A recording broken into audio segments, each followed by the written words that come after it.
চলমান ইরান সংকট নিয়ে আজকে কিছু গুরুত্বপূর্ণ আপডেট আসছে এবং গুরুত্বপূর্ণ আপডেটের ভিতরে কিছুদিন আগে যেমনটা হয়েছিল যে হরমুজ প্রণালী প্রথমে কিছুদিন খুলে দেওয়া হয়েছিল যুদ্ধবিরতির মধ্যে, সেইটা আলোচনায় কোনো সমাধান না আসার ফলে ইরান আবারও সেটা বন্ধ করে দিচ্ছিল। এবং ইরান যখন হরমুজ প্রণালীকে বন্ধ করে দেয় তখন পাল্টা জবাব হিসেবে ট্রাম্প ইরানের উপরে নৌ ব্লকেট দেয় এবং হরমুজ প্রণালী দিয়ে ইরানে যাওয়া কোনো জাহাজ কিংবা ইরান থেকে বেরিয়ে আসা কোনো জাহাজ সেখানে চলাচল করতে দেয় না, এবং এইটা পুরো পৃথিবীর জ্বালানি ক্রাইসিসটাকে আরো অনেক বেশি বাড়িয়ে দিয়েছিল। দ্বিতীয়ত, কিছুদিন আগে যখন ইরান এবং যুক্তরাষ্ট্রের ভিতরে যুদ্ধবিরতি কার্যকর হইলো এবং যুদ্ধবিরতি কার্যকর হওয়ার পর তারা যখন আলোচনায় বসলো, এই আলোচনায় বসার আগেই কিন্তু আমরা দেখেছিলাম যে ইসরায়েলের পক্ষ থেকে লেবাননে লাগাতার হামলা চালানো হয়েছে, যার ফলে ইরান এবং যুক্তরাষ্ট্র আলোচনায় বিভিন্ন জায়গায় প্রায় সমঝোতা হয়ে যাচ্ছিল, কিন্তু এইটা ভেস্তে গেছে ওই ইসরায়েলের ক্রমাগত লেবাননে আক্রমণের ফলে।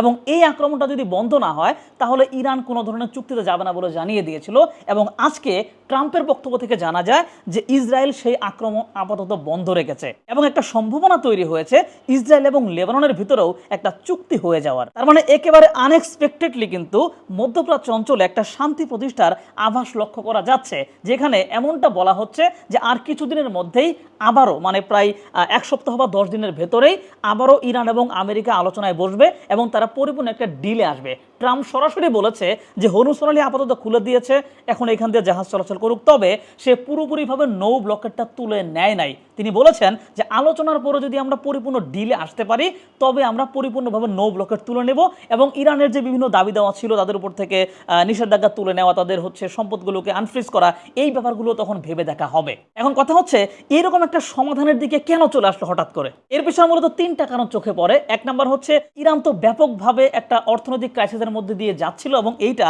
আরো প্রকট হওয়ার সম্ভাবনা তৈরি হচ্ছিল, ইরান হয়তো এখান থেকে কিছুটা নিস্তার পেতে চায়। দ্বিতীয়ত, ইউএসএও চায় না যে এখান থেকে যুদ্ধটাকে আরো বেশি প্রলম্বিত করতে, কারণ অনেক অনেক ক্ষতি হয়ে যাচ্ছিল।